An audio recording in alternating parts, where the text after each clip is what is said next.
Hello and welcome to our second hypothetical webinar, Urban Planning and Land Use for Connected and Automated Vehicles. My name is Jerome Carslake and I am co-chair of the ADVI Policy Risk Group, and I also manage the National Road Safety Partnership Program, and I have the pleasure of facilitating the webinar today. So we have four incredibly knowledgeable panellists and I would now like to introduce them. Our first panellist is Gary White. He's Chief Planner of the New South Wales Department of Planning and Environment and oversees projects that will deliver an easier and more strategic focused planning system and help our communities in the long term. Our next panellist is Dorte Eklund, who is Principal Advisor for Smart Cities within SMEC and provides advice on urban planning and infrastructure systems with an emphasis on smart cities. Our third panellist is Brian Haratzis.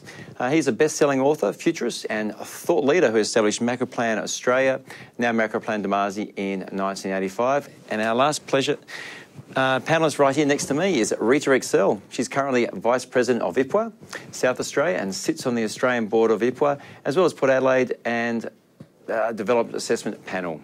So rather than going through more in their bios, just trust me, they are amazing panellists. So our approach for today is we're going to have a lot of guiding questions to really get ourselves up and going, which will aim to challenge each of them. Their views will differ, they may even conflict, we hope. But most importantly, we really want to hear from you, the audience, and we're going to feed your questions and comments into the panellists around this interesting subject matter. We also want to have a bit of fun, so please feel free to challenge, and I'll ask our panellists to challenge each other as well. So let's set the scene first. What we're looking at is Australia in 2025. The mobility revolution is really in full swing, and these changes are things we have not seen since the horse and buggy made way for the gasoline-powered automobiles.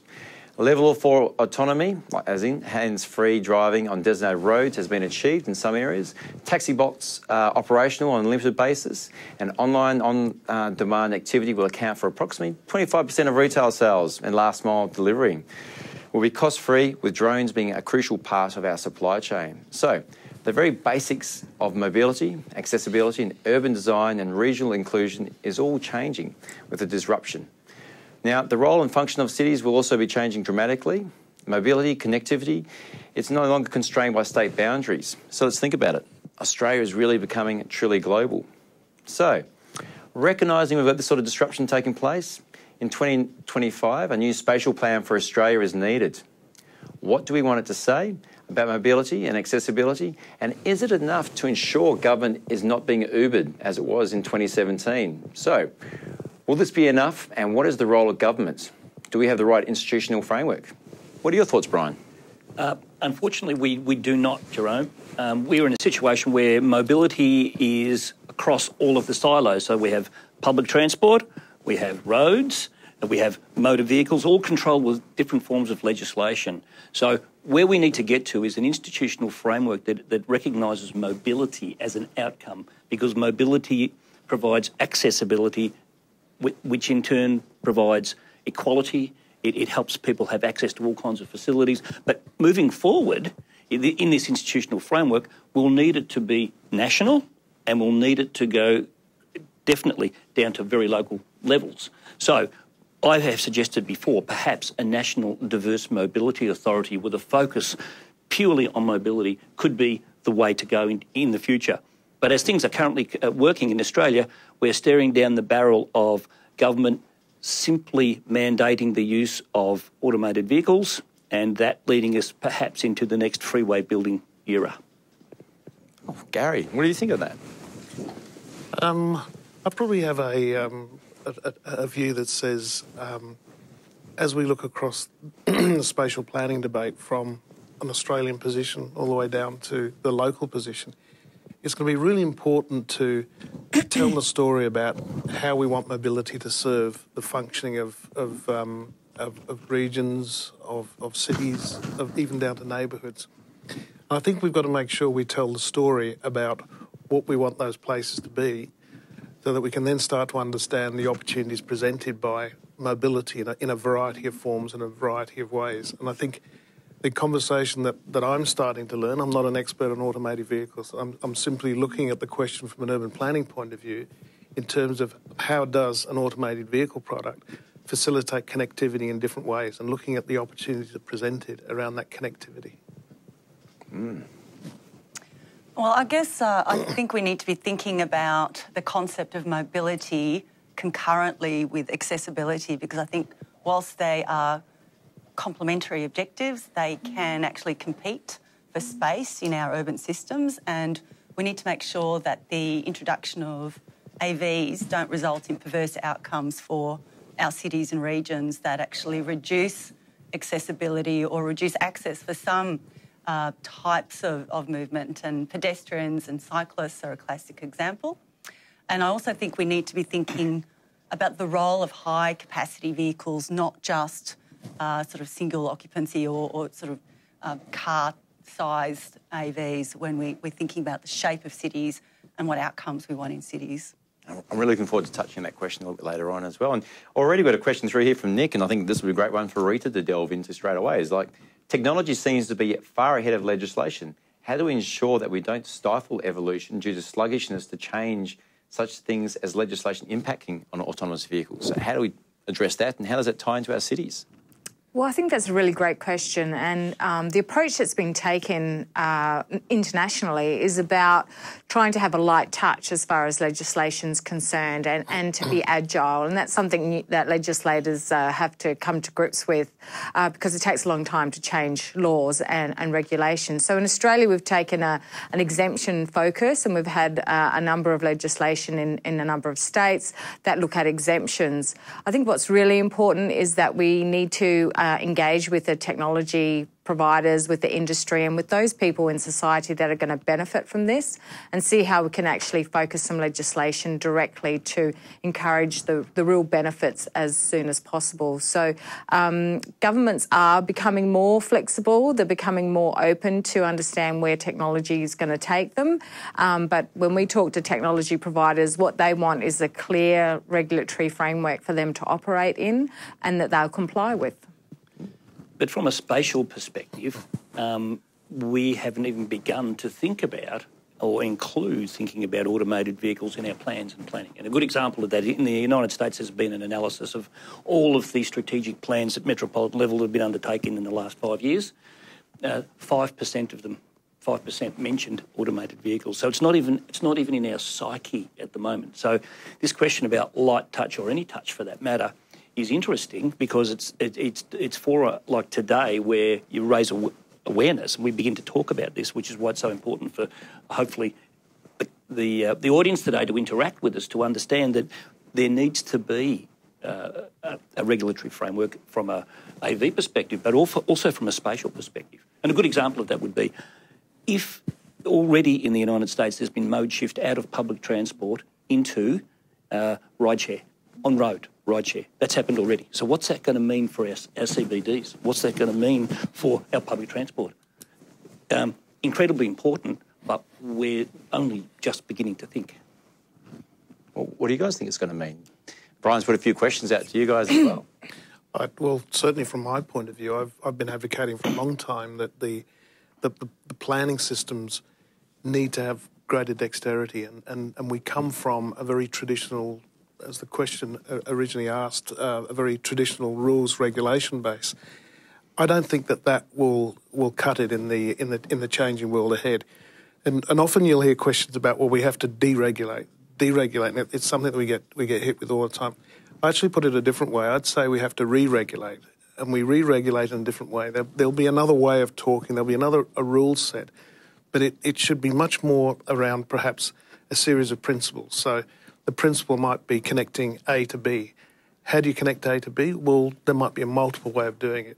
And so rather than prescribing a one-off type regulated solution, you simply say we want to connect A to B. And I think the conversation that we were having earlier about the situation where the trackless trams have been coming to the front in the last week in China is a classic example.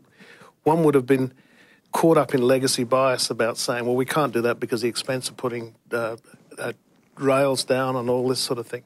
But instantly, the situation with these trams which are using sensors on the road means that there's another option that suddenly provides the opportunity to connect A to B that could not have been contemplated up until then because of legacy bias of, well, we can't do that because of the disruption and the issues that might go with trying to put a light rail trap, where suddenly the technology has provided us with a quick solution around the principle of connecting A to B. It's probably a circuitous way of saying it, but I think that's the type of conversation we need to start having in our planning as we move forward. And if I could add to that, I think one of the dangers of past transport planning has been this predict and provide approach, whereby our transport planning colleagues have worked out this sort of trajectory of increased car ownership, increased vehicle kilometres travelled per capita.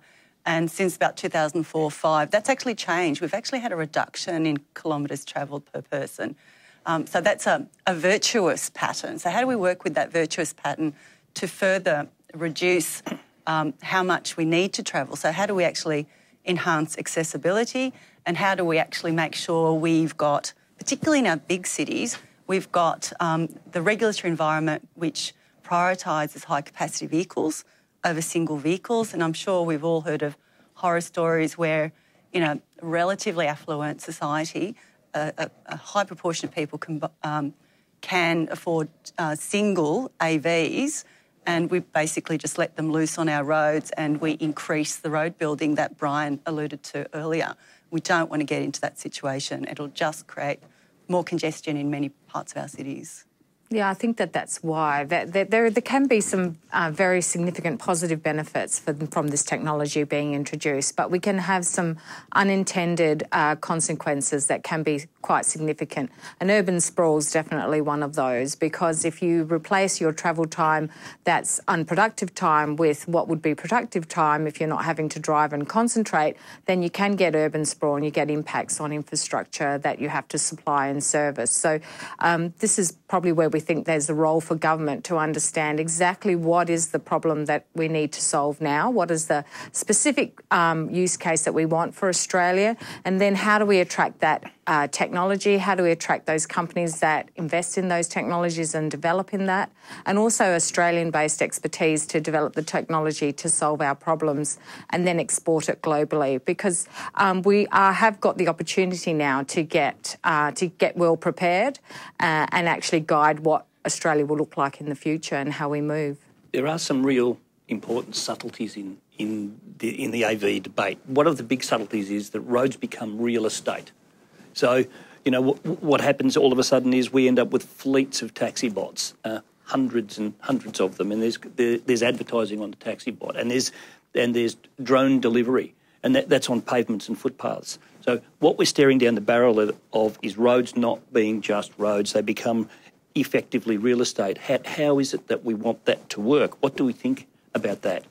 What do we think, for example, about automated vehicles as a platform? So what happens when I'm in the car in the morning and the car says, "Hey, Brian, having a good day today?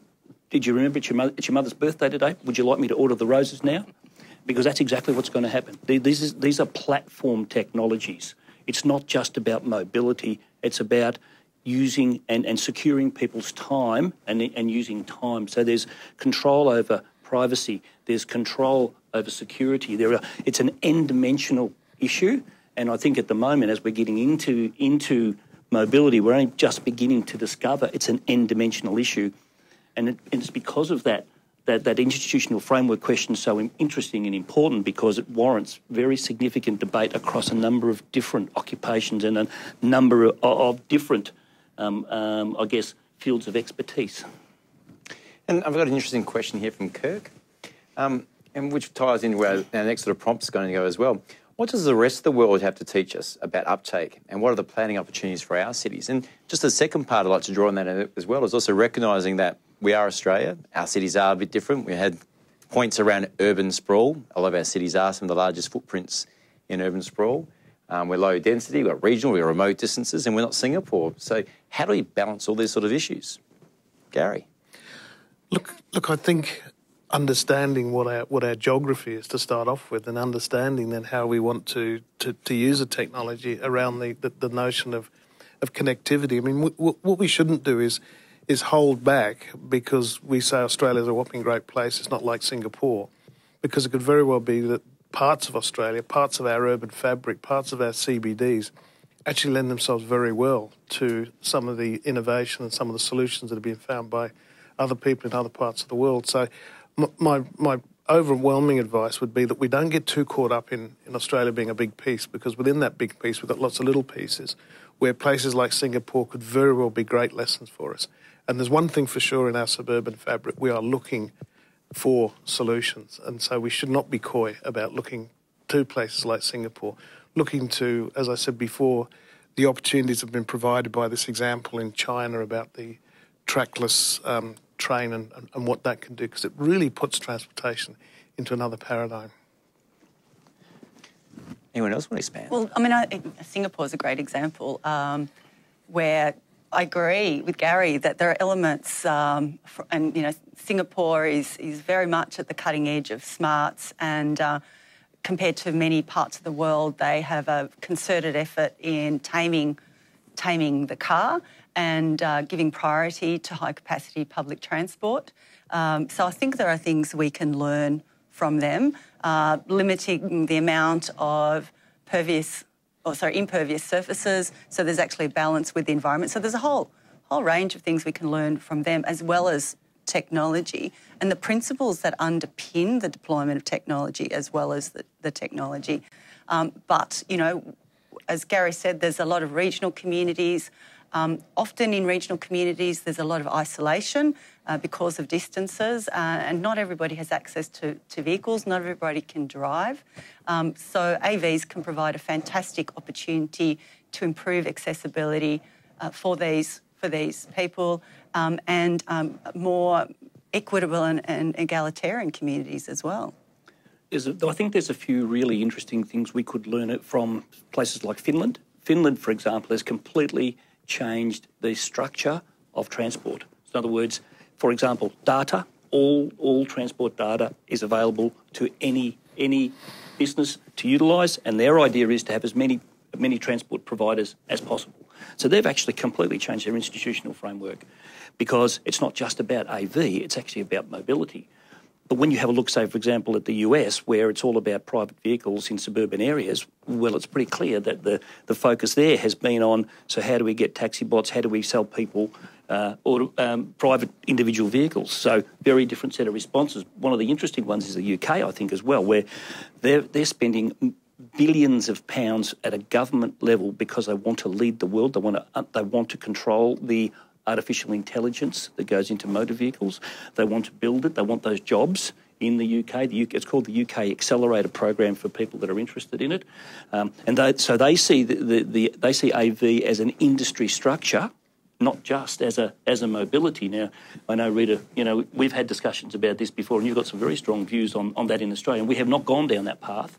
But so there are many learnings. I mean, how do you see that? Yeah, so I think the premise that we can learn from overseas is a good one, but essentially there's a lot of expertise that resides in Australia, a lot of Australian expertise that's actually exported into some of these projects internationally and globally. And so, yes, probably back in 2014 when we first sort of embarked in this journey, we were way behind, but I think being a first follower or being a fast follower has put us in really good stead.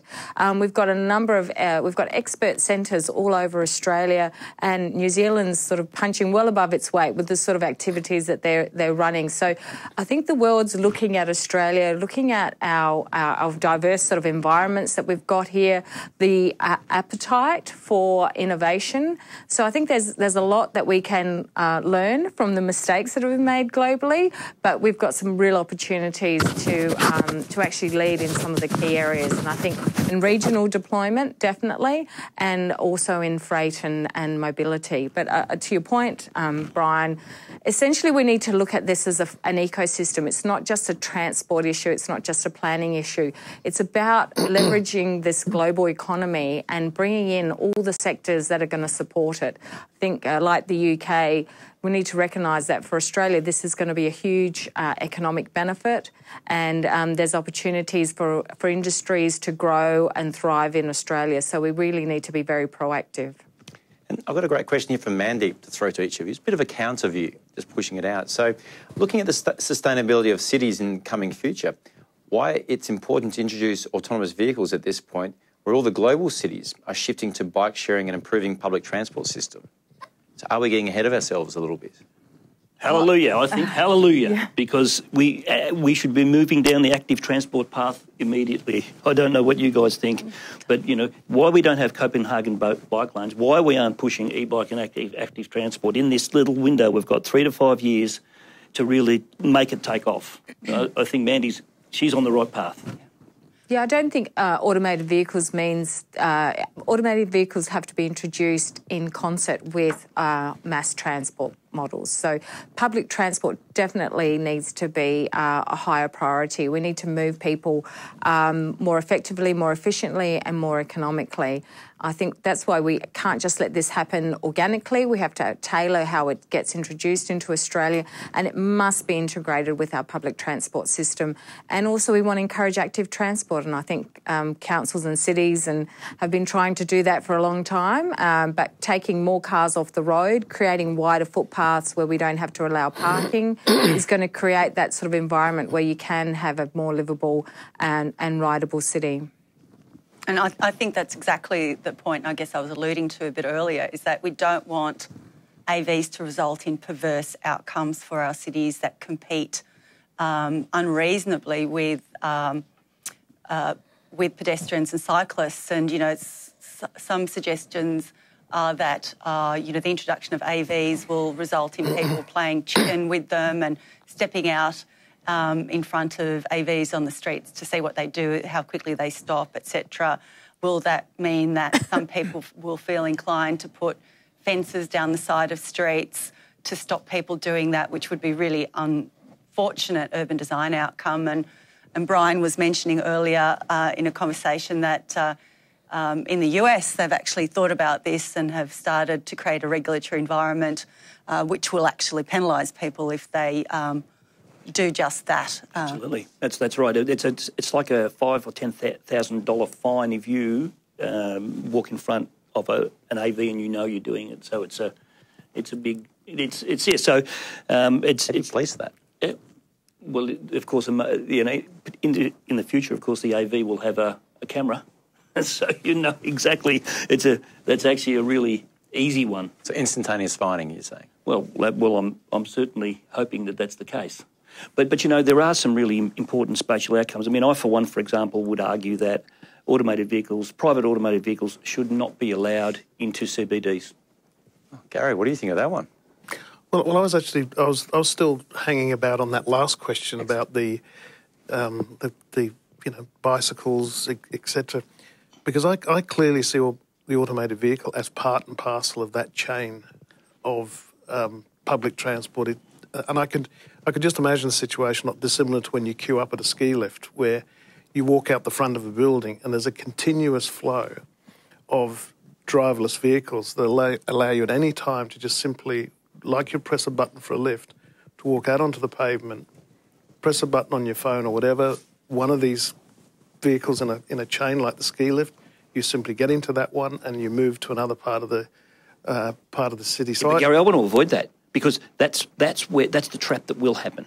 And you see, I think active transport and health, and I think if we let that happen, that's where we let ourselves down. Which is why I'm thinking to myself, I would like, you know, as an objective for cities, the health objective to be maybe higher and outrank some of the efficiency objectives, which would be a movement objective. Don't disagree with you, Harry, but in Sydney in the middle of summer, when I would want to go from one end of George Street to the other to attend a meeting, I don't want to have to go down and get on a train, but it would be fantastic if I could walk into the street. When it's 30 degrees, humidity's up in the 75, and I can find another way of using a driverless horizontal lift to get me from where I am in one part of the CBD to another part. So I actually don't see that in conflict with what you're saying. Yep. So I think it's a degree of scale that has to come into that conversation as well. Just as well you'll have light rail then, Gary. Just as long as we have light rail. And that's why I think that's a perfect segue for our next question. So there is concern of Carmageddon because everyone will have their own driverless vehicle. However, I just want to show you a short video of a recent virtual tram launch over in China, plus also other evolutions within Sydney and as the light rail journey continues. So if you could please cue the video.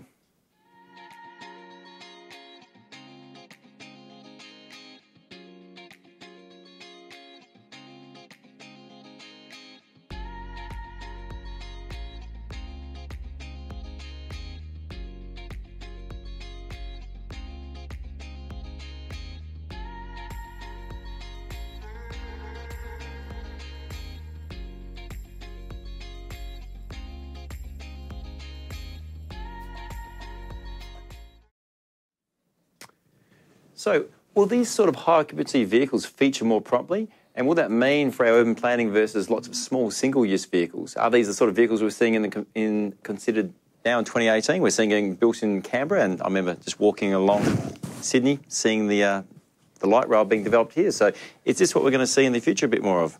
Dorsey, would you like to open? Well, first of all, can I say I think it's great that that little video showed both high-capacity public transport and freight, because these are the sweet spots, I think, for maximising, I guess, the productivity gains from autonomous vehicles. We already have, as the video showed, driverless vehicles moving some of the commodities around in our mining areas.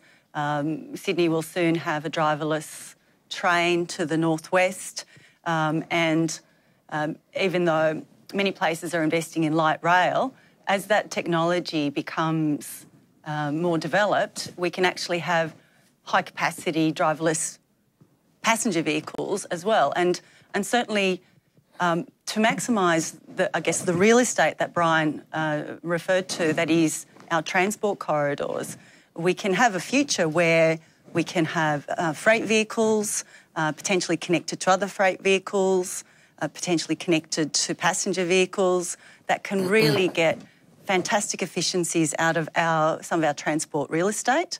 Now, how that's costed, how that's paid for in terms of their use of that road real estate compared to single vehicles, I think that's a really critical issue that we need to be thinking about as regulators at the federal, state and local government level, so that we actually maximise the opportunities that AVs present, and that there are some disincentives for just turning our current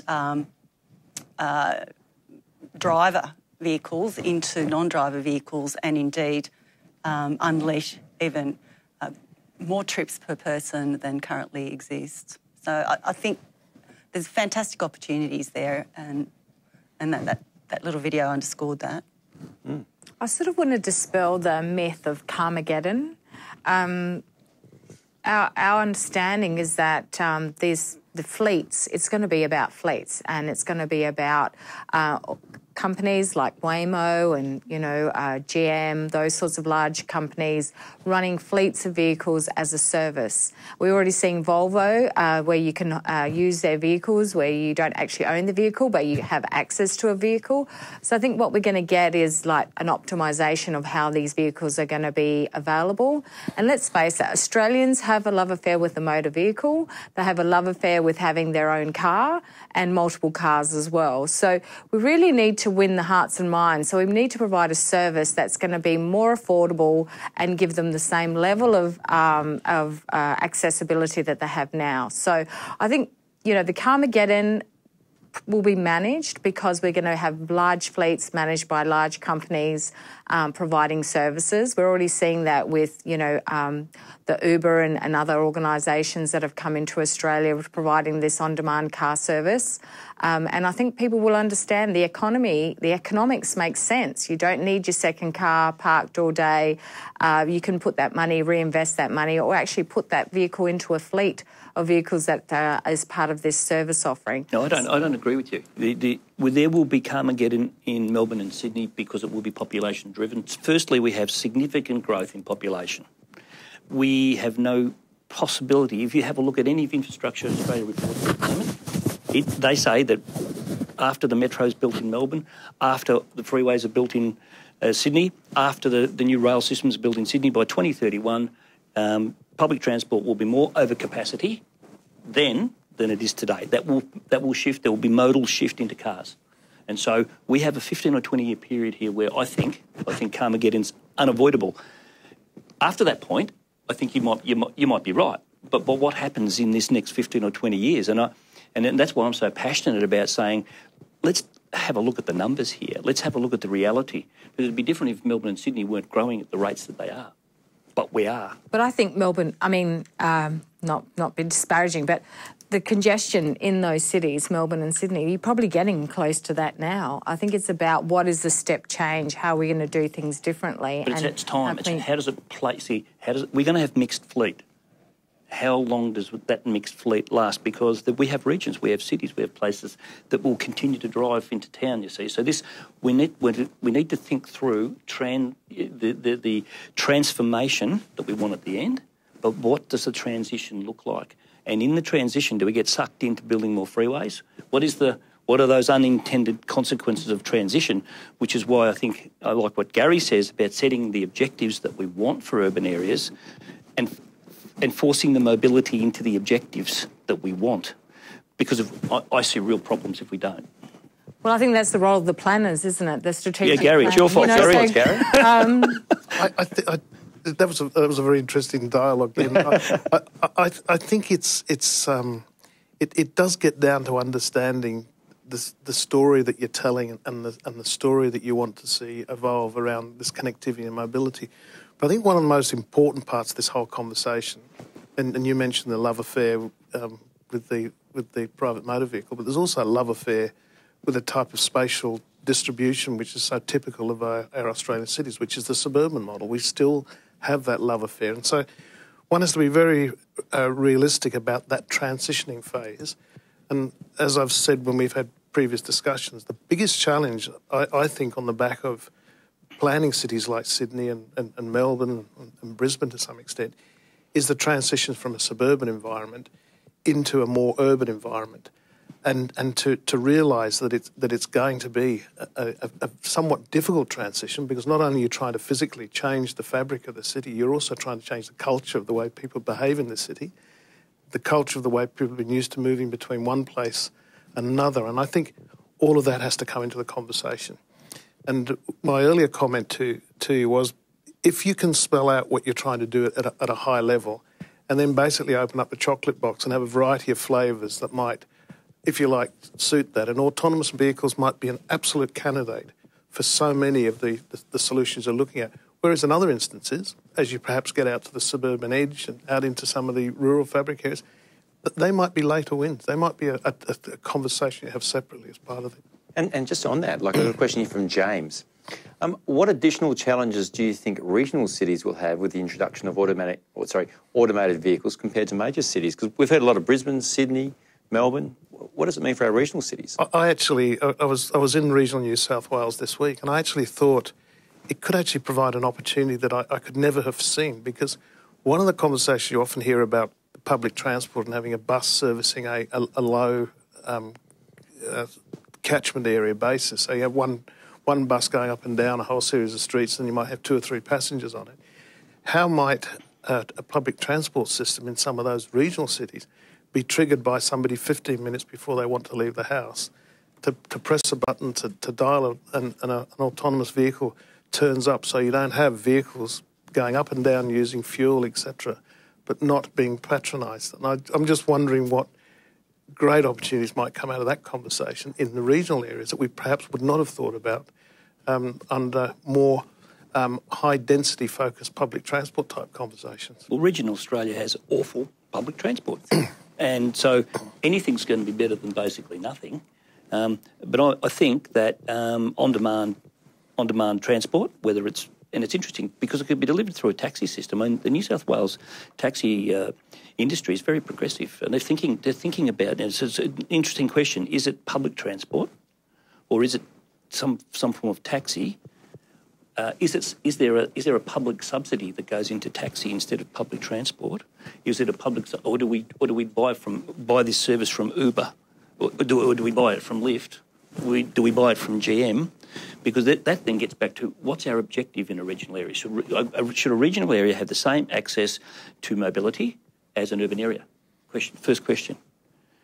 What do you think? Well, look, I think it's a no-brainer for regional areas for the very reason, as just stated, that often regional areas don't have good public transport and it's cost prohibitive because often those areas are the lowest density parts of Australia. And certainly I'm aware of a number of regional communities that are actively analysing what AVs can do for community transport, and how when you take out the cost of a driver, how a fleet of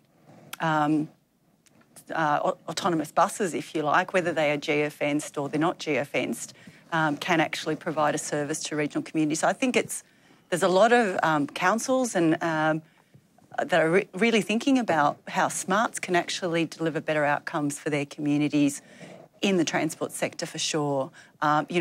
People that would normally get taxis to go to the doctors or the hairdressers or whatever, a lot of older people or people who have mobility impairments which struggle with cars, this could be a godsend for a lot of people. Yeah, I think to the point that I mentioned before is that Australia's got a unique opportunity with our regional focus that we can actually have some of these services deployed early, particularly in regional areas. And some of the points that you point out about the big cities and not coming from a big city, not everybody's got the same issues as Sydney and Melbourne, but the opportunities are in regional areas and remote and also fringe regional areas to bring in these services that the community would never expect to have because they've never been affordable, they've never made economic sense. It's not just about getting rid of a bus driver or getting rid of the driver. Ultimately, the first sort of application is going to be through a control centre or a control room. So what it means is that these vehicles can be on demand, but they're just available, more available and more economically possible in regional areas. And I think our regional community is going to be an early adopter of these because they're going to get benefits that they haven't been able to have before. And some of the councils and even New South Wales is really targeting regional areas in some of their funding models. So I think that that's a really good sign. Just from a spatial point of view, it's very interesting because I think there'll be perhaps some big negatives in regional areas. And if you thought about last mile delivery at the moment and if you looked at the market penetration of online, it's not big in regional areas because it's actually hard to get delivery and by the time you've got it, you don't want it. We might find that, for example, there's less supermarkets because you can actually deliver. Because off the bat, on piggybacking with automated vehicles, there could be some really... And just remember, all of the technologies in automated vehicles, none of those jobs are in regional areas either.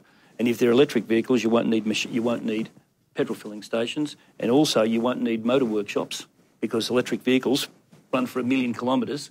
And if freight's running the same, if you think about the number of regional areas where freight and logistics is a core industry, there might be some really interesting geographic and spatial impacts that we're not thinking about. So there might be some good with some bad in this. Oh, I think, that's the whole idea about being prepared, understanding and actually targeting what we want to see for Australia rather than just accepting what somebody wants to sell us. Being a net importer. Again, I stress there's a lot of expertise in Australia that's already working very significantly overseas and also in Australia on these ideas and these technologies. And I think it's really important that we just don't sit and wait, that we take a very proactive approach on where we want to see this and how we want to see our cities and our regional centres shaped around that. Understanding that it's going to be different. The freight task is going to be different. Vehicles are going to be different configurations. Buses are going to be a different configuration. So we just need to really start and think about this differently. I'd like to use that as a bit of a segue because we've got Tom here and he's holding you guys to account. Earlier in the webinar, integration of mobility opportunities into the spatial planning was mentioned. What are the outcomes and processes we need to do differently? How can we ensure an engineer and urban designer creates an appealing and functional outcome? I like it. Can I open the batting on that one? Yeah, certainly. I mean, I made some earlier comments to you about good strategic planning, and it would seem to me that your ability to choose that which you want and that which you don't want comes from the fact that you do good strategic planning. You do the storytelling. So the unintended consequences which you don't want, because you're pre-warned, because you've done your strategic planning, you work to push away or deflect because you know which parts are going to benefit you and you know which parts you feel are going to offend you. So I think in part the answer to that question is doing good strategic planning and which parts of the autonomous vehicle conversation value add to the outcomes you're trying to seek. And if there are parts of the autonomous vehicle conversation which actually potentially offend, well then equally you put a strategy in place to push away. But I think if you just allow the wave to break over the top of you and you become a passenger of change as opposed to a user of change, then I think you could end up in places that you don't want to be. This goes back to the first question about the institutional framework, and the problem we do have still between even transport and urban planning, it's still siloed, incredibly siloed. And so we see in every state government, one government puts two together, the next government takes two apart. We've seen it all over Australia. We've got that problem, and then when you follow it down to the next level, which is how do you get urban designers and engineers and planners together in one room? Well, I think that's a good question for you because you're working in an operation like that. Yeah. Because, they're talking different dialects. So that is true. And I sort of mentioned the sort of predict and provide. I've worked in environments where it's really difficult for transport engineers to imagine planning for a reduced mobility. It's all about increasing capacity, whereas in a lot of places we have to think, well, in order to actually achieve better outcomes for pedestrianisation, we actually have to reduce the performance of transport systems for cars. And that sometimes is a really difficult concept for some people to deal with.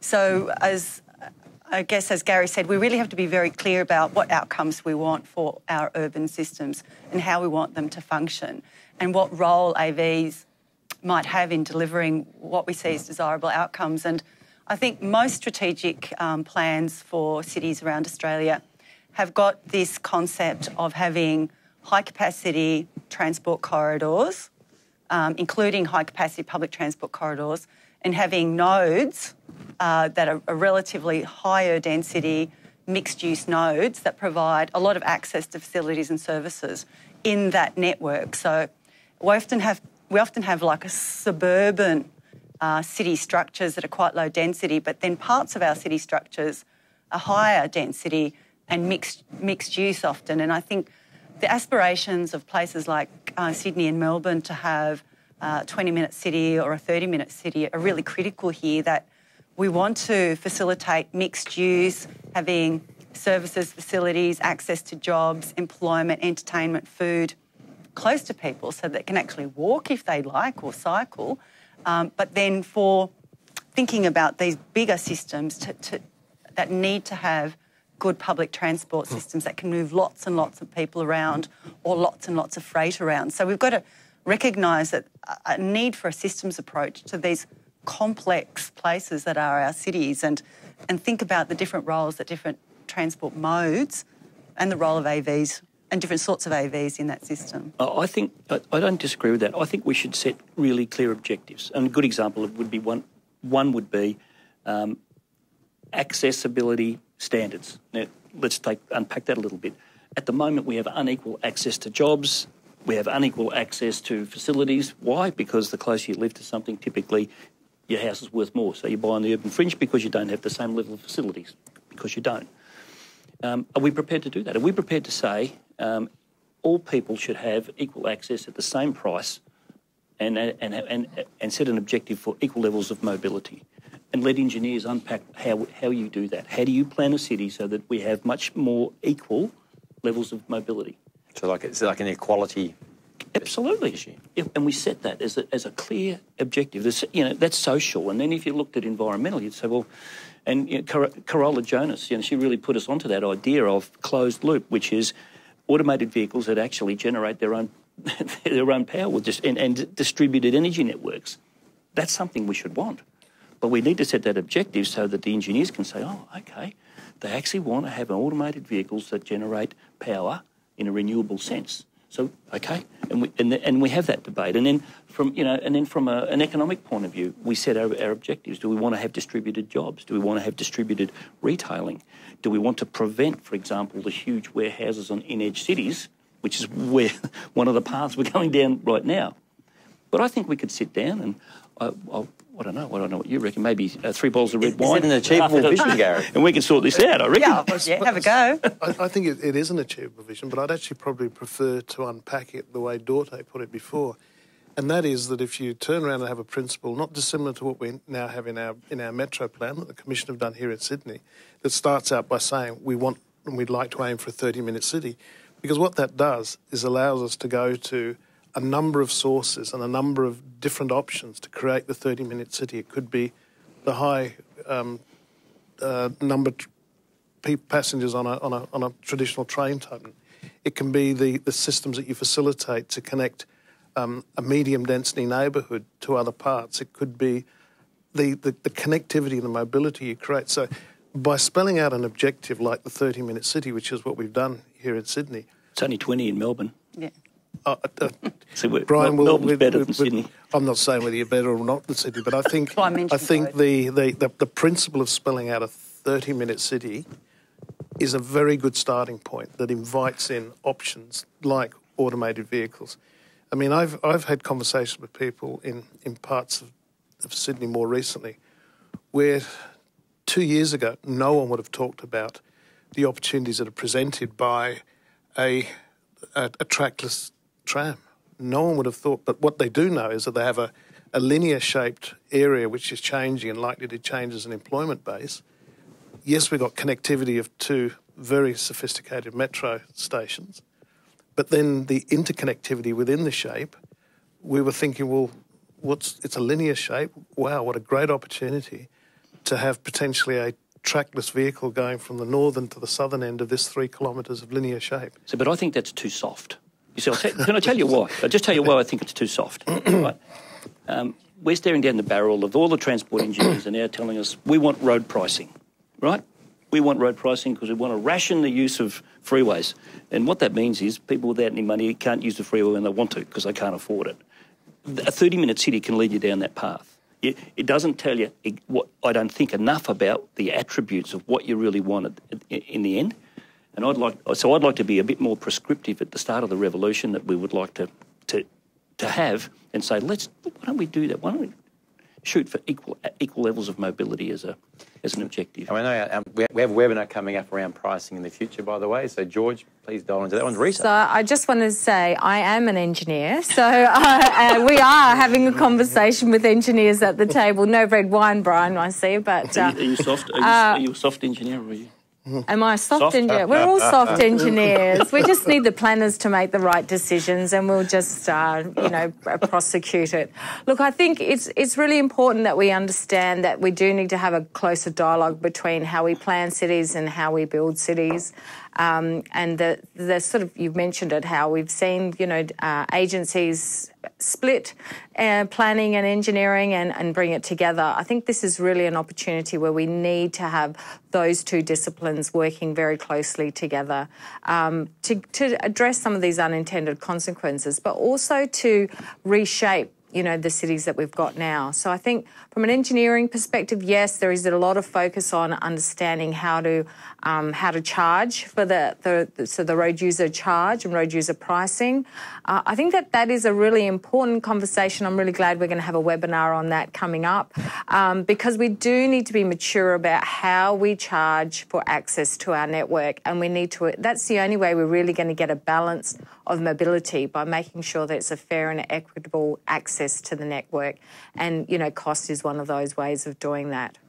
Can I pick up on one of the things that Brian very briefly alluded to, and that is the role of energy. And I think one of the things, if we really want to be clear about what the aspirations we want in our cities, then as the fleet changes from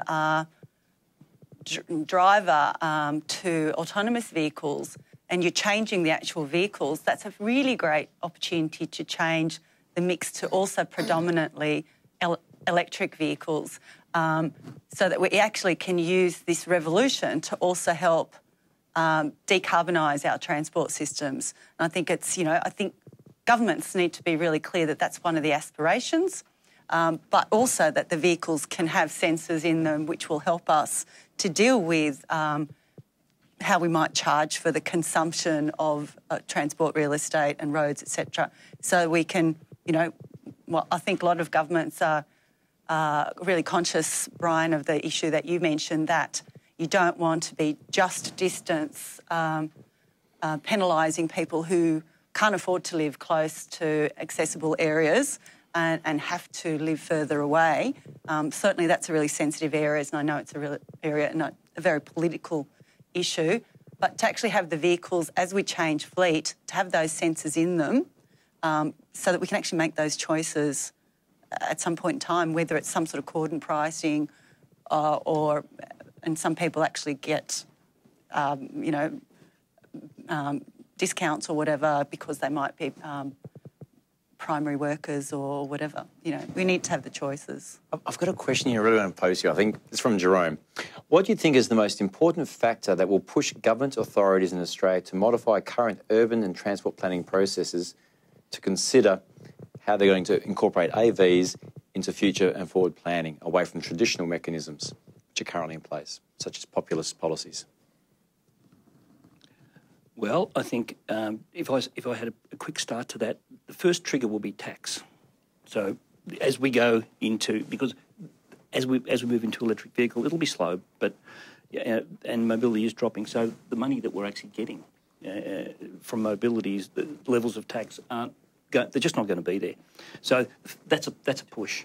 So government, you just can't sit there. You're not going to be able to sit there and do nothing. The next, and I think the sort of next big push trigger that I would see is traffic congestion. I can see traffic congestion being. I mean, it's so bad in Sydney. We were talking the other day just about a simple trip to Bankstown now, and you've got to allow an hour and 10 minutes. It's like, you're kidding me. That's today. Double Sydney's population and ask that same question. How do you move around? So, for me, two things: taxation and congestion. They're my two triggers. I don't know what you guys think. Well, I think you're on the right track. The big tipping point here is going to be about revenue and how the revenue is generated and how it's collected. And these vehicles, these automated vehicles, will not be an internal combustion engine. They can't be.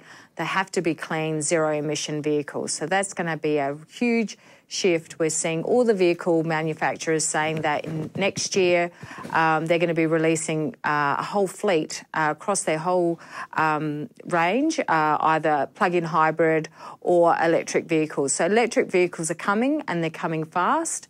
And so that the whole way the way we generate revenue to pay for roads and other things is going to change. It's going to change very quickly. And also we need to understand that, vehicle ownership, taxing a licence when people don't have a licence, people don't register their vehicle, they don't need to have a vehicle. There will be less vehicles on the road, but they'll travel more kilometres, so that this is an economic storm that's coming the government's way. All governments are dealing with this, so this is going to be the tipping point.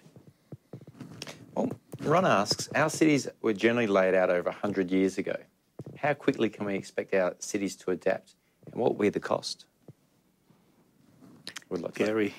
I think that gets back to my earlier question about the need for us to understand that when you transition a suburban shape, like our cities here in Australia, into an urban shape, it is a particular challenge, and it requires attention different to that which you might see occurring in the more urban fabric. Gary, can you just unpack that a little bit? I mean, I think it's an interesting. How do you do it? How do you get from suburban to urban?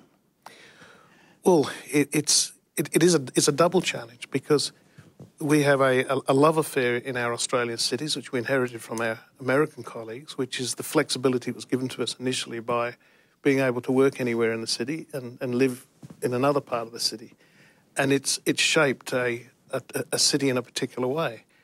But I think as we move forward and we're saying, well, look, you made the comment about congestion before, Brian. Mm. The thing about congestion is that it's brought about with everybody wanting to go from one place to the same place as everybody else wants to go to. So it might have an even stronger relationship to the spatial planning relationship between where people live, where their employment is, how we're using mobility and connectivity to connect people to different parts. And I happen to have a view that the future city will be very polycentric. It won't be monocentric.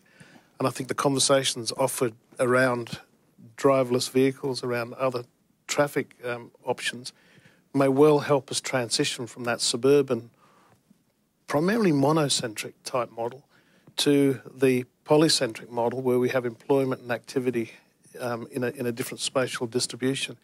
And then it gets back to the question of how you use your transportation to introduce new ways of getting there. And the issue about the 30-minute city, that was also the issue we were talking about, that there might be other ways for people to live and work in a polycentric framework rather than all trying to move into a centralised system.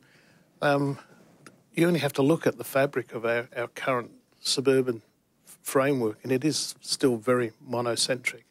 And I think we need to look at the role that the transportation, the role that the technology can play in helping us shape a different type of spatial form, and also responding to a globally changing employment market, a rapidly changing one that will look for different spatial responses from the planning system. So if we are to achieve that, we have to. Well, first of all, we need to make it easier and cheaper for people to move in high-capacity corridors rather than actually all of us driving individually in our AVs. And so, you know, for those of us who travel between Sydney CBD and domestic airport, it takes you 8 minutes from Central to the airport, you know, instead of spending potentially 40 minutes. So we need to be conscious. We need to make it really cost-effective and time-effective to achieve desirable outcomes. And likewise, it might mean that governments have to make some decisions about where they invest in some of their institutions, whether that's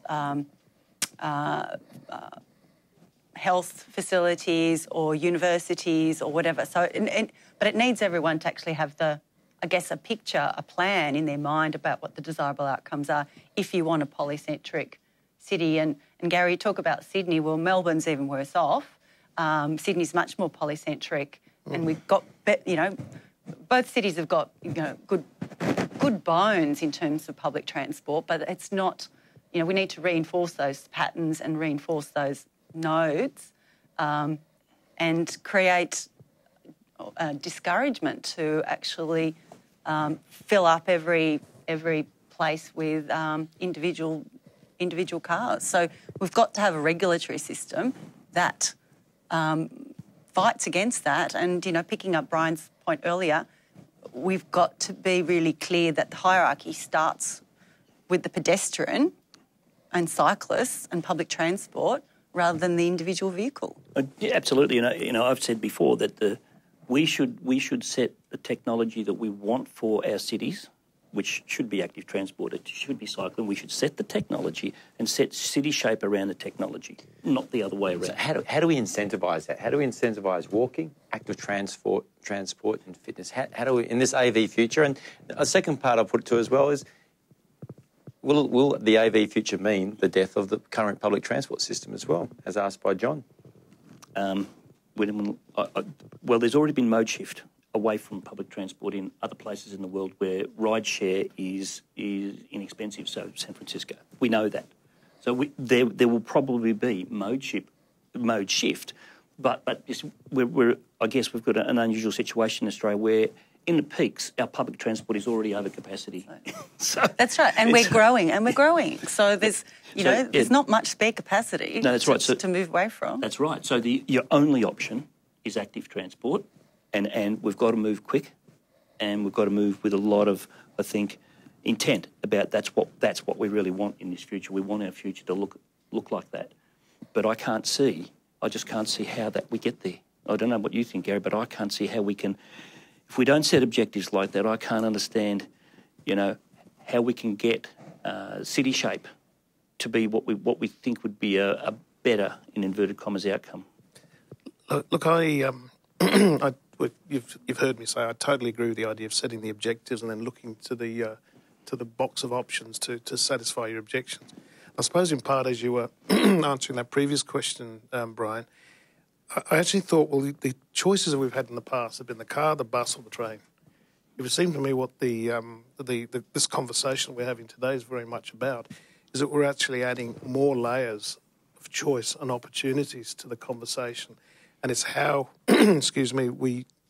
we use those new layers, which actually could be filling the gaps in that those other forms of transport haven't done in the past. But equally, how we transition from a pure owner-driving car across a suburban frame into a combination of those. And it's going to be a gradual process, and we have to have... I was only thinking as we were talking before, the quantum leap that might be required in certain places. Then just thinking how communities in a planning sense have reacted. could very well be the case that we have a couple of front-end example suburbs where people can see this transformation of one of those places that might have a particular polycentric activity hub or something like that. And then people see, well, geez, if it can work for that, then perhaps it's going to work for us. I think the introduction, the implementation side of it is so crucial. And it's the piece that I still try to get my head around when I keep using this term going from suburban to an urban. I think it's that phasing in, that's that conversation, it's that presentation of alternatives. A simple exercise like the autonomous vehicle that we have going around Sydney Olympic Park at the moment can be something that can be the start of a conversation, how we might introduce it into different parts of our structure. I think one thing we can't lose sight of is that we sit here as, you know, being able to have a choice between these modes of transport, the active modes of transport, but there's a lot of people out there that can't, you know, that can't walk, can't ride a bike, and they're looking for these AVs to give them the mobility that we take for granted, that we've always had access to. We've been able to get a licence that, you know, when we've got to licensing age, we've been able to, you know, at least borrow a car or access a car, and we can get on and off a bus. You know, this is the things that we hear from people with disabilities, with vision impairments. They can't actually get on and off a bus without, you know, potentially injuring themselves. They need to be trained, and our facilities are not up to scratch now, and we can't invest enough to get them up to scratch for everybody. So personal mobility for people with a disability, for people with an impairment, or people who are, you know, can't drive their own car anymore, that have had their licence or have they volunteered their licence. These are some significant benefits. When we surveyed the Australian community about what they thought the benefits were, 82% said that they thought this would be a benefit for people who had a disability and people who were ageing. So I think we really can't lose sight of the fact that, you know, we can talk about active transport, we can talk about cycling, and we can talk about public transport, but fundamentally we're marginalising further those people who are looking at AVs as a solution to something that they would never have thought they could have, and that is their own personal mobility. So I think we just have to have that lens over the top of what we do, and that's critical to getting the real social benefits from this. How we manage that without having the Carmageddon and all these other things is important, but I think fundamentally we can't put restrictions, we can't, you know, put impacts on people that are waiting for this technology to improve their life. And I think the regulatory environment already accepts that that is something that is desirable. You know, we have disabled parking spaces as an example because we realise that certain people need to be given priority in terms of accessibility. So I'm sure conceptually that's part of the regulatory environment that will actually be able to respond quite quickly. I think probably more so than other parts of the regulatory environment. So, Rita, I think that's absolutely something that's going to be brilliant, and we can actually deal with. I think other parts of the system are harder to deal with. One of the things, daughter, that I hear is that there's a lot of this, you know, concern about having these higher level vehicles and relying on the driver to ultimately take back control at some stage. So there's different levels of automation there, having a supervisor on board all the time.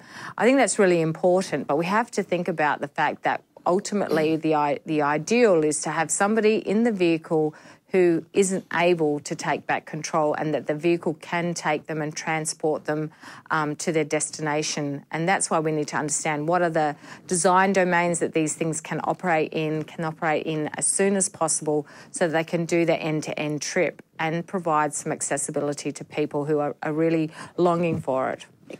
I totally agree with that. And that brings up the sort of Arizona example where there was an unfortunate death and people were, you know, a bit freaked out about whether these vehicles can be trusted or not.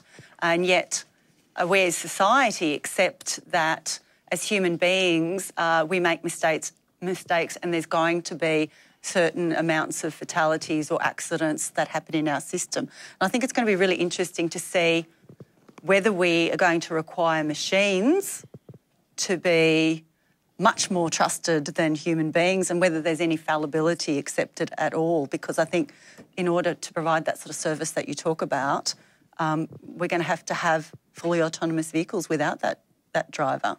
And, sorry, Gary. It's actually quite funny because Brian and I have actively had conversations, and Brian will remind me I was very much a sceptic, but I think a very interesting point based on what you just said, Dorda, and it was put to me by somebody who knows more about this technology stuff than I do, from a planning point of view, was that we assume that from a sensory point of view, the fact that we hold a steering wheel, the fact that we have eyes, and the fact that we have ears, that our sensory capacity around driving a motor vehicle is the most superior way of doing it. And as I was quickly reminded, actually, it's B grade compared to some of the opportunities, the sensory powerhouse that's coming out of the new technology. And that was a little bit of an awakener for me, because it took away this little bit of an arrogant feel that I had. Well, obviously we know how to do it better because we've got the ears, we've got the eyes, etc. And it takes me back to an example years ago when I was listening to a presentation where this particular lady was an ex-Marine pilot for the US Navy, and she was talking about the split second when they launch an aircraft off an aircraft carrier. And there's a requirement that you go absolutely human touchless. That very moment before they fling the catapult, you will often see the pilot put their hand up, which is effectively telling everybody else, I've let go, because that fraction of a second that launches that aircraft, the sensory capacity around the technology far outperforms a human being. And that was one of those moments where I thought, wow, that's a different way of looking at it. The best thing that could happen is you don't touch anything on that pilot situation. But can I go back to something you said, Rita? I've sort of gone off on a tangent. I do have a habit of doing that sometimes. Your comments about the choices offered to perhaps pensioners and older people and people that lose their licences. One of the mega trends that we all know about is health and ageing. It seems to me clearly that the opportunities presented through the driverless vehicles to those people who otherwise will have to dial a cab company, and then we subsidise and the community will subsidise the need for somebody to get a cab so they can get down to their shopping centre on a particular day, is a classic example of that. I mean, I've seen in country towns where perhaps the day that people will receive their benefits, there's a mass demand for cabs and people are disadvantaged. So that's just a very pragmatic and practical example of how something else could cut in and provide great solutions to people. It's an important point, Gary, because the cost of mobility is very high in Australia. It's not free. It's been shown in New South Wales. If you actually have to look at the IPART, look at the taxi industry and the impact of Uber, what they found was, the taxi industry roughly lost 20% of its total ridership, but Uber grew the total market by about 40% because Uber takes short fares. And so there's actually latent demand for movement. And I guess what you're saying, Gary, is not only is there latent demand because, it was just getting too hard, a taxi driver will, and I know because I live in Essendon and taxi drivers don't like taking me from the airport home and I get abused. So, there is latent demand. Now, the interesting thing is that there is a lot of people, like disabled, as we know, could probably increase their the amount of trips by a factor of 10 if they could only move around, but they actually just cannot move around. And we know if we price lower, then there could be an interestingly large impact on people demanding more mobility. I actually subscribe to that. So part of my thinking where I've been, and this is why I'm so interested in road pricing, is that I think we should try and bring down the cost of mobility, which brings me back to active transport again. Because if you do that well, even it's only for, I understand what you're saying. Not everyone can ride a bike, but it's cheap, it's connected, and motorised bikes. They're very good. I know if you've had a look at the Grand Sinclairs, they're the ones that have got the fiberglass shell over the top, motorised. I think it's really interesting. So I've got a question here, point here from Kieran. Would the panel agree that if the performance of road space was measured on the throughput of persons rather than delays to vehicles, they might create policies and outcomes that would avoid Carmageddon, as referred to early, and change the structure of our cities? Heresy. That's heresy. Really? Absolutely. You're an engineer. I think that's a great idea, wouldn't you? I think that's really good. Let's not pick on the engineers here, right? What's your thoughts? Well, I think we just need to shift the way we think about how we allow people to access the road network, and how you charge for it. There's I know we're going to have a webinar about that, so we're not going to go into this, but it's a critical thing. The actual economic factors of this, how we actually charge people for the road space, how we charge these robo-taxis for picking up and dropping off people on the roadside. That's really important considerations. Where you actually allow that as the consumer wants to be able to be picked up wherever they want to be, wherever they come out of, they want to be picked up. So we need to understand how we shape that. I think having a throughput, as an engineer, we love throughputs. We love to measure throughput. It's really hard to measure a person, the vehicle occupants. Even with high occupancy vehicle lanes, you have to have lots of cameras, you have to have people there intervening and pulling cars over. It's a really tricky thing to do. But I think fundamentally it's about what are you trying to move? Are you trying to move people, or are you trying to move big metal objects? If we had an integrated AV with public transport offering that was, affordable, reliable, and that you could get a seat on both, I think we could change and shape the way people move. I think I'd like Kieran to come to the panel for the road pricing. Oh, there we go. Yeah. Well, and just on that also, a few questions here. What does it mean for shopping centres and those sort of things? Shopping areas, is that going to change in the future? Like, how do they fit into the urban design? I think shopping centres are really, really interesting, and there seems to be these polarised views as well about what AVs will mean for shopping centres. There's a school of thought that, they might exist, shopping centres might still exist despite a lot of people buying stuff online, but there won't need to be any car parking. Well, sorry, if you're going to go to the shops and you might do your groceries rather than have them delivered, you might want the vehicle to have to park so that after you've done your half an hour or three-quarters of an hour shopping, that you can actually put your goods in the vehicle and go home. That's if,